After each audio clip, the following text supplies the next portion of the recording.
Okay, guys, so doing a little update. If you hear Miss Rachel, baby girl's back there watching her, so sorry. She loves Miss Rachel. We love her. She's taught Bristol so much.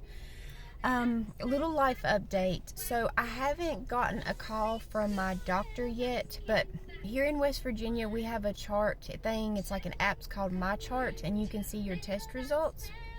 So I got on there, was a little hesitant, was reading about my MRI I had done yesterday on my liver.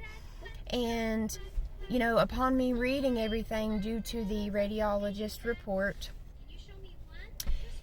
okay, now mind you, I haven't had this done since 2023, before I was pregnant with the baby. That's the whole reason that I went off of the birth control. The liver specialist I saw in Wake Forest in North Carolina told me that the tumor I have, follicular nodular hyperplasia, is due from being on birth control. I've been on it since like 2013. I was diagnosed with polycystic ovarian syndrome.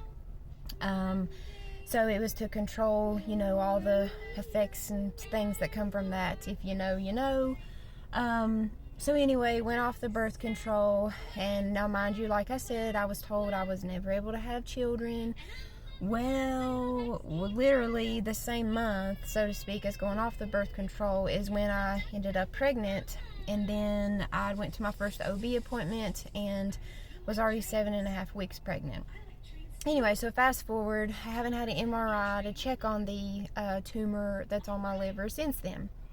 So upon reading the report yesterday, it said that according to my last scan in 2023, the tumor was a 3.8 centimeter tumor. And it's going to make me cry because God is the only explanation that I can say with this. The report actually says that my tumor has shrunk to a 2.4 centimeters. So they said that was a moderate decrease. God. Now I know this is a benign tumor, but the only thing with them, they can sometimes become excessively large, and you just have to have parts of your liver resected, and there's just kind of some problems after that. But blessed to say I am. Not only did I have a very healthy pregnancy, I have a very healthy baby girl, and I never knew I could have her. God blessed me with her. And now, my blood work results have all been amazing.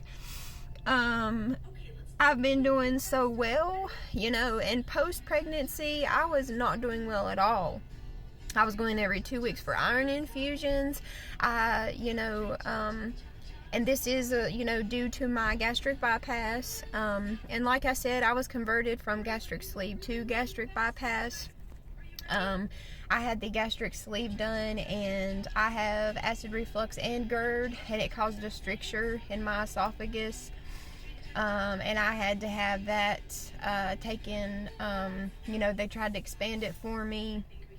It never would dilate, never would stay open after the dilation. So I would just throw up, my food constantly. I know, TMI, I'm sorry. So anyway, COVID hit. They were not letting me have like the surgery. They called it elective because I still could keep some things down, like chips and, cereals, things that don't take a lot to digest. But it was more so like breads and meats and just couldn't keep that down. I could keep liquids down, had to do a lot of, protein shakes.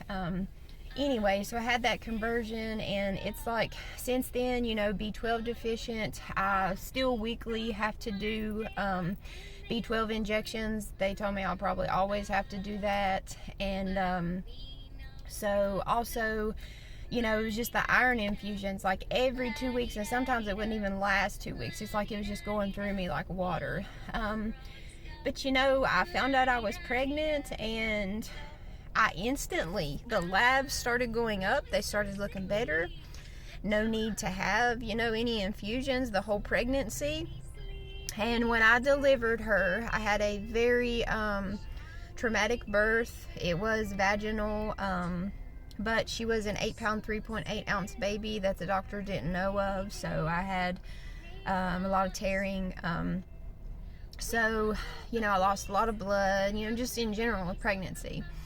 So I was getting ready to go home. It was a couple days after her birth, and I felt as if I was going to pass out, very short-winded. So they had to do blood work. You know, they were scared, make sure it wasn't a blood clot, and it wasn't. So anyway, long story short, they got all that, you know, taken care of for me last infusion. And, you know, they've just maintained and taken care of, like, you know, my labs. I see an iron specialist at the hospital every 3 months, and the only way they can explain it is just cell mutation from my husband and my daughter that has healed me. And I even have people that will see me, talk to me, just want to meet me because they're amazed by it. They've read about it in books but never experienced it, and I kind of feel famous with it. But God is the creator. But like I said, my doctor hasn't called me. But that's just me reading my report. Sounds pretty good to me, so I feel like when my doctor calls, it's going to be great.